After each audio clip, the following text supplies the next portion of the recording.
Sir Vince Cable is a politician who was leader of the Liberal Democrats from 2017 to 2019, Member of Parliament for Twickenham, and Secretary of State for Business, Innovation and Skills for 5 years. And I'm delighted to have him on the show just now. How are you doing today?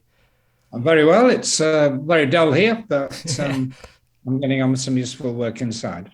Nice, yeah. And you've got some nice paintings there behind you, I see. Yes, I think on your right, I think is Hmm. a nice picture of Shetland. They're Ah. not recognisable, but I value having good pictures on the wall. Yeah, absolutely. Now, growing up, did you ever aspire to be a politician and get involved in politics, or was it something that just sort of happened?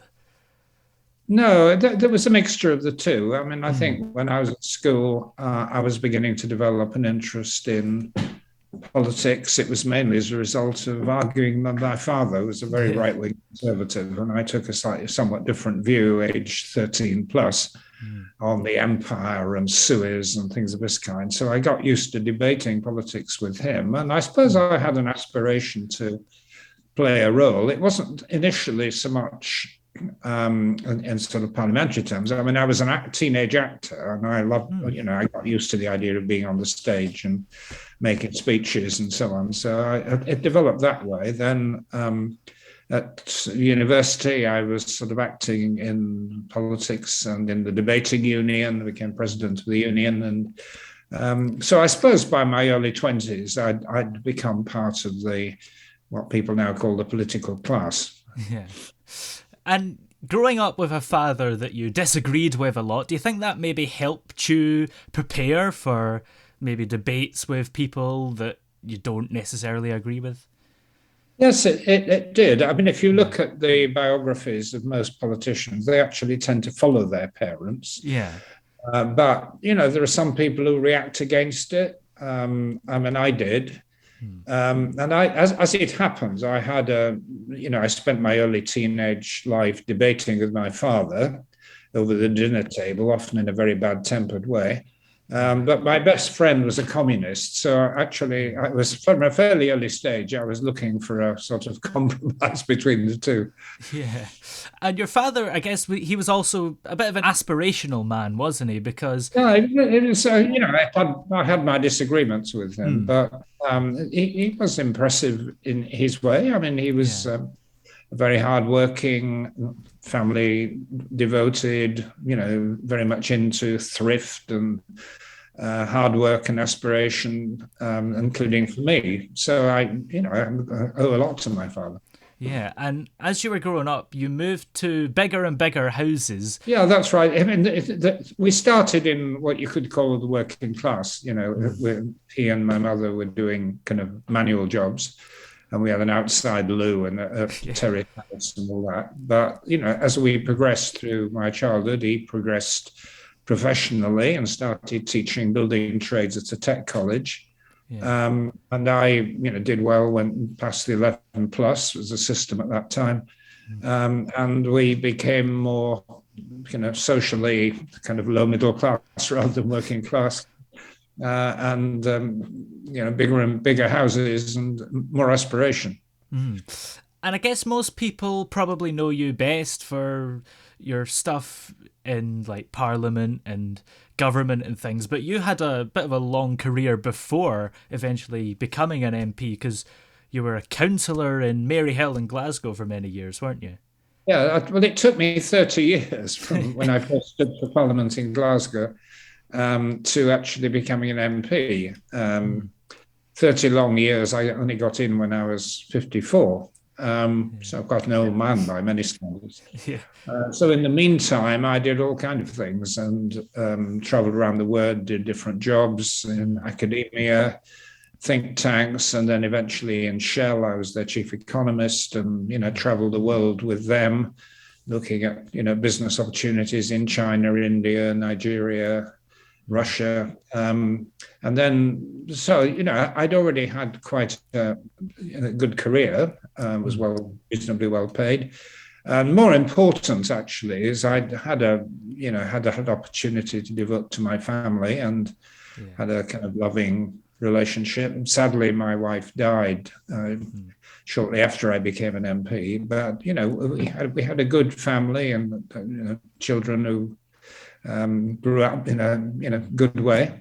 So Yeah. I didn't feel my time was wasted outside Mm. of political life. Yeah. And you spent 30 years trying to get into Parliament, and I think it was your fifth attempt you got in, so you never sort of gave up. I guess you really wanted to be there. Yes, I think I also had a lot of support from my wife. I mean, she Mm. felt we'd given up a lot for my political hobby, if that was what we called it. Yeah. Particularly when I was traveling 200 miles every weekend to stand in York, which is my hometown, where I stood for the SDP Liberal Alliance in the 80s. And I think she felt I should keep going. And when I had an opportunity to stand in Twickenham, which is where we lived, even though she was ill and I was spending a lot of my time as a carer, we kept the ambition alive. And in the 1997 big Lib Dem breakthrough, I got elected as part of that tsunami. Yeah.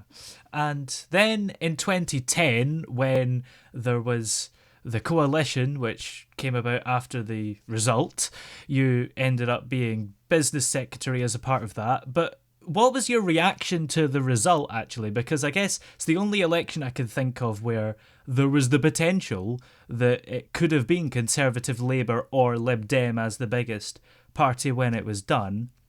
But in the end, Lib Dem actually lost a couple of seats, didn't they? So were you shocked by the result? Yeah, we lost more than a couple of seats. I think it was 7 or 8. Wow. It was a particular shock because during that campaign, you may not remember, but for a while at the beginning, after the debates in which Nick Clegg was given the equal status with Gordon Brown and David Cameron, we were briefly in the lead. I mean, Yeah. great things were seen as possible, but it all sort of ebbed away towards election day. And we finished up with about 22% of the popular vote, which is pretty good. But it wasn't enough to get more seats. And actually, we went backwards a bit.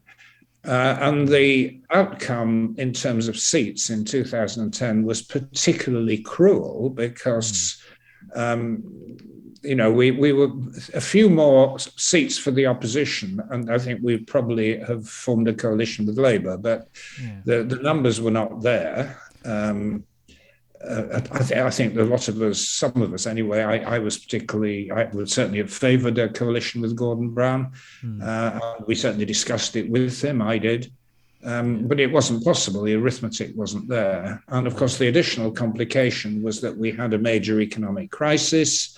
There was a lot of pressure on me and other leading Lib Dems to come to a quick agreement to tackle the economic problems.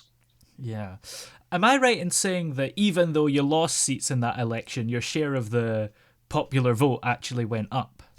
Fractionally, yes. I think it was about 22, 23%. I mean, and that in a way illustrates the absurdity of the British electoral system. I mean, we had, over 20% of the vote. We had, I think, 54 MPs out of 650, and less than 10%. I mean, it just shows, how unrepresentative Parliament actually is. And we suffered from that, as do other small parties. I mean, the Greens have a fairly solid following of about 5%, but they only have one MP.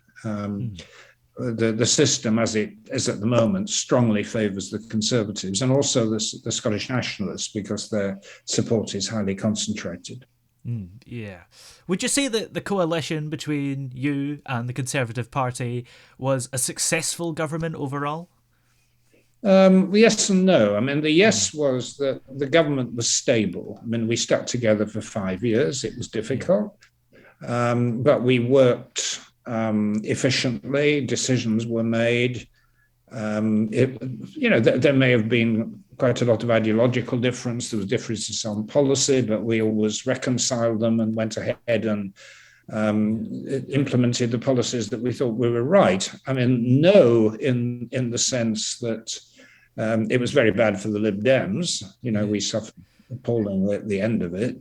And we were forced into making a whole lot of choices, policy choices, that had we been on our own or with other parties, we would not have made. Yeah. And as business secretary, are there any big achievements that stand out to you during that time? Yes, I think there are quite a lot. I mean, I sort of introduced what we call the industrial strategy, put a lot of emphasis on the car industry, the aerospace industry, offshore wind, infrastructure, other things, which were very successful. I set up the Green Investment Bank. Fortunately, the Tories subsequently sold it. Yeah. Set up the British Business Bank that was critical to financing business through the pandemic. And the Catapult Network, which provides a lot of funding for the big innovation hubs in the UK. So, yeah, and there was a lot to show for it. Yeah. And my colleagues in government, my Lib Dem colleagues, introduced big reforms helping pensioners. That's Steve Webb, raising the threshold for low earners for paying tax. Lot of emphasis on mental health. I mean, we did some good things, but Yeah. unfortunately, we were compromised by being pushed into some very bad decisions as well. Yeah, that's the thing. I guess there's so much stuff that you maybe would have wanted to do, but because you were in a coalition, you couldn't.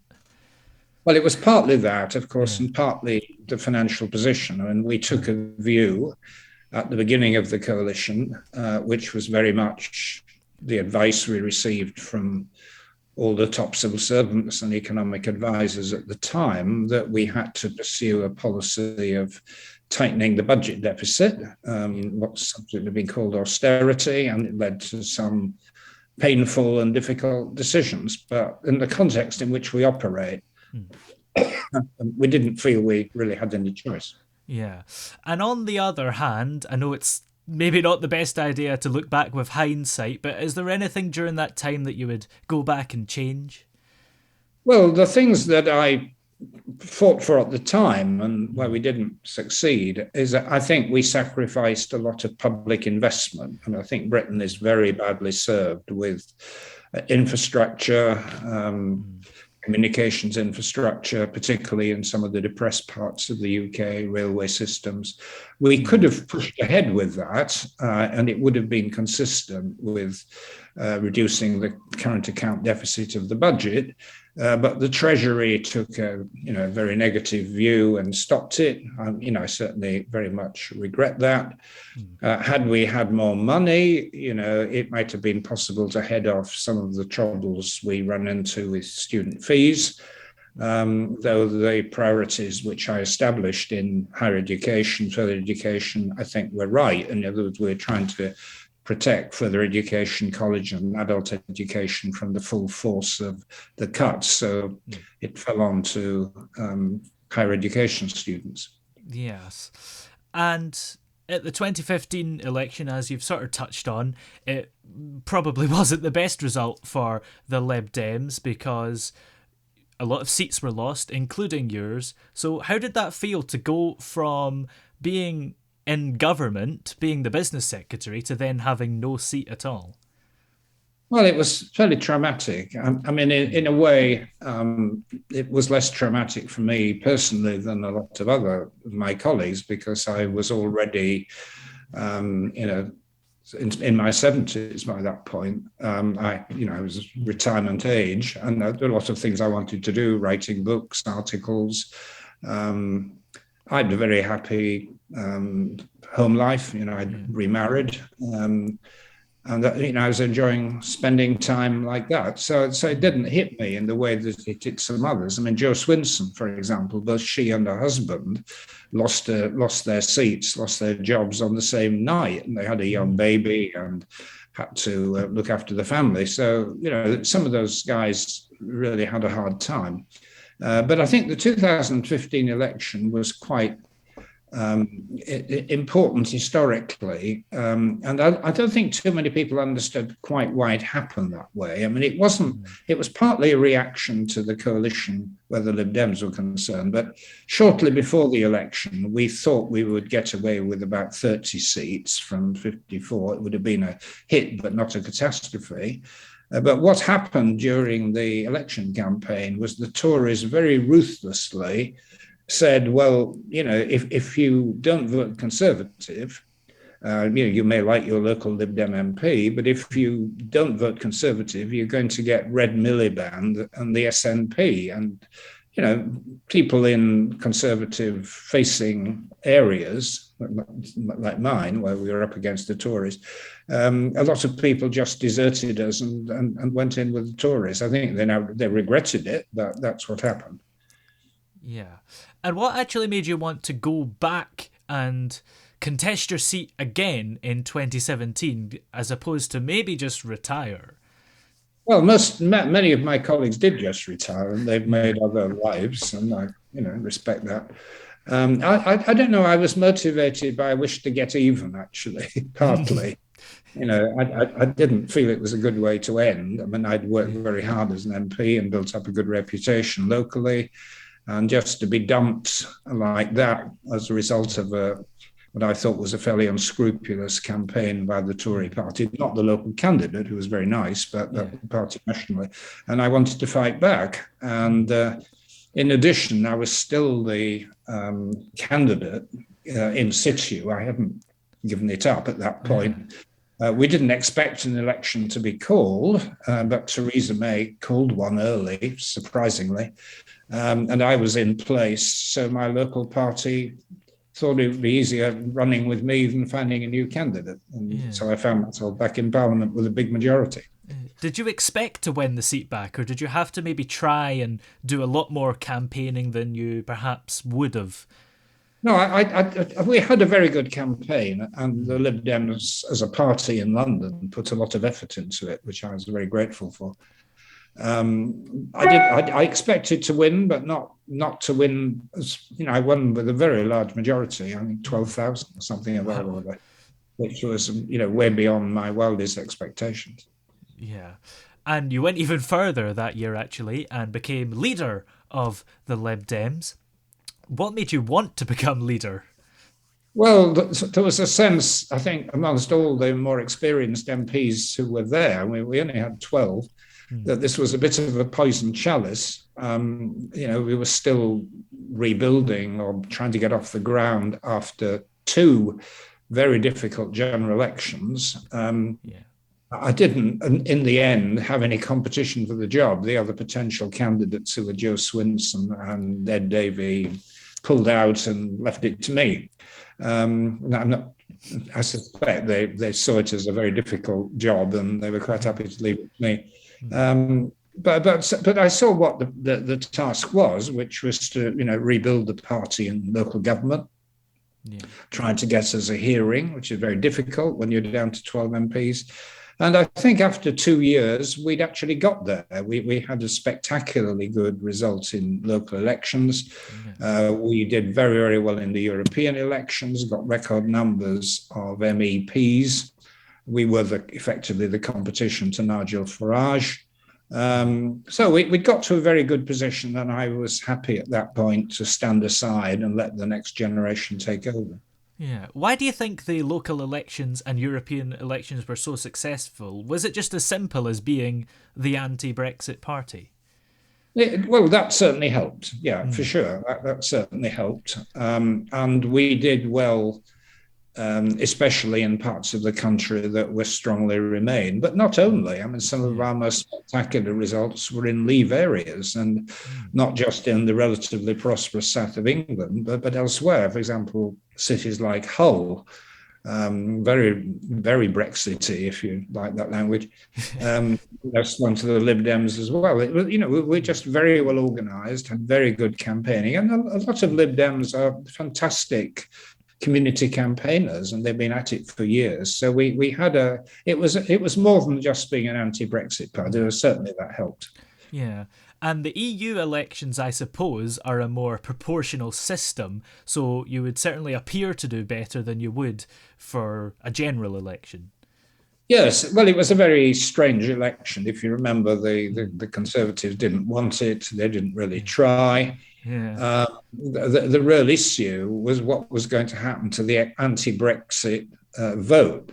And at the beginning, it was fragmented between us, the Labour Party, this new party, Change UK, and the Greens. But I think there was an understanding that we were much more committed, less ambiguous than the Labour Party, and that we had a much better chance of winning than the Greens or Change UK. So, the combination of factors.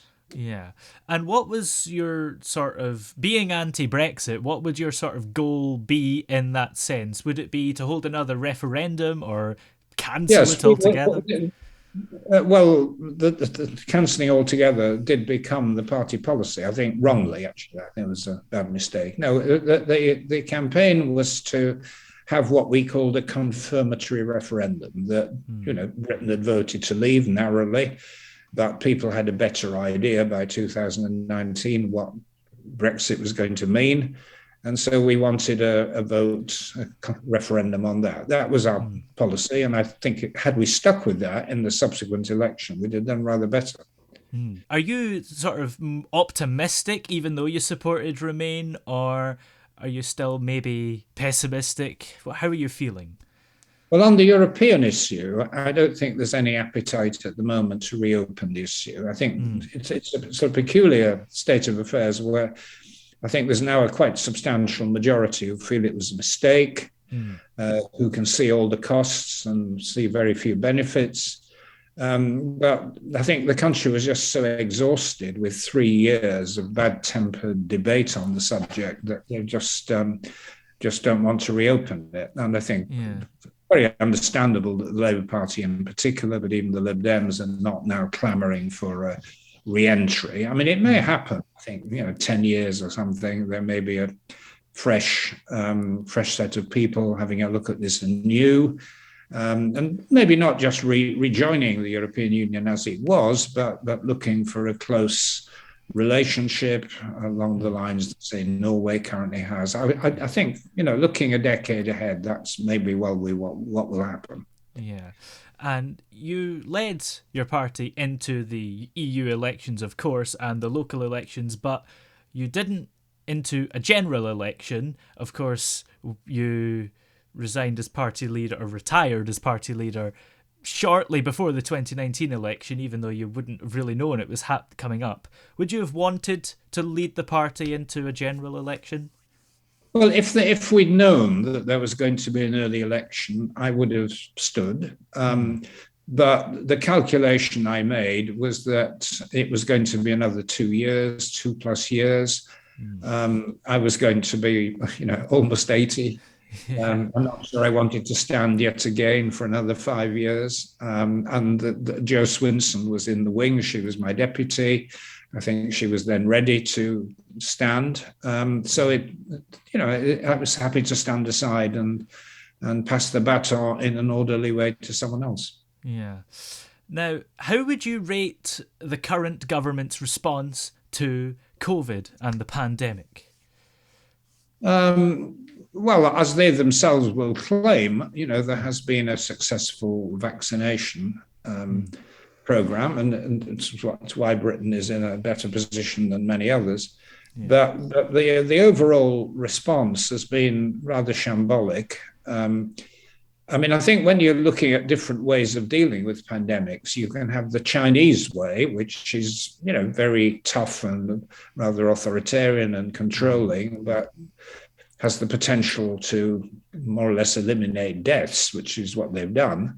Yeah. Or you can have a much more liberal approach. And I suppose the best example was Sweden, where they've relied very heavily on people's sense of responsibility and self-discipline and concern for other people. And they haven't done badly, but rather better than us.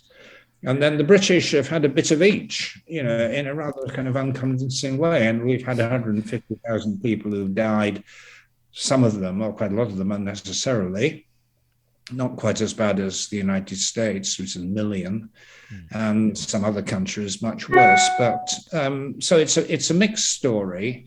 Not great. And I do worry a little bit about the last few months that although it's great that we've emerged into a much freer environment and where most of us, large majority now vaccinated, all of this seems to have been undertaken without scientific advice. And we relied through the pandemic on the scientists to tell us what to do or advise us. And they've suddenly disappeared. And I just worry that this is all a bit sort of political.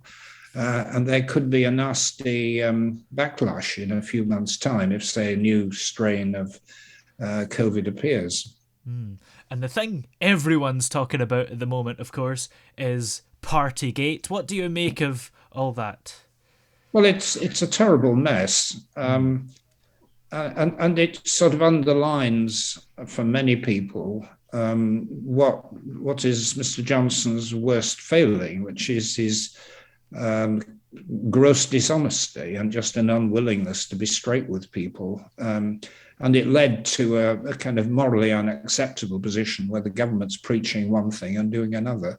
So I think the Tory MPs would like him to go, but they're not willing to move on that because they can't absolutely be sure there will be an orderly succession to somebody better.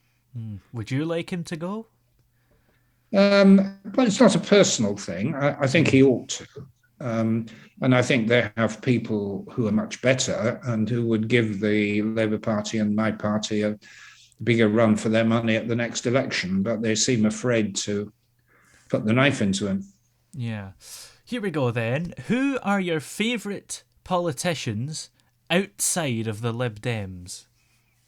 Well, I worked with some very good Conservatives in government. I think probably Ken Clarke was somebody I had great admiration for. He's a cabinet colleague and did a lot of good work over the years.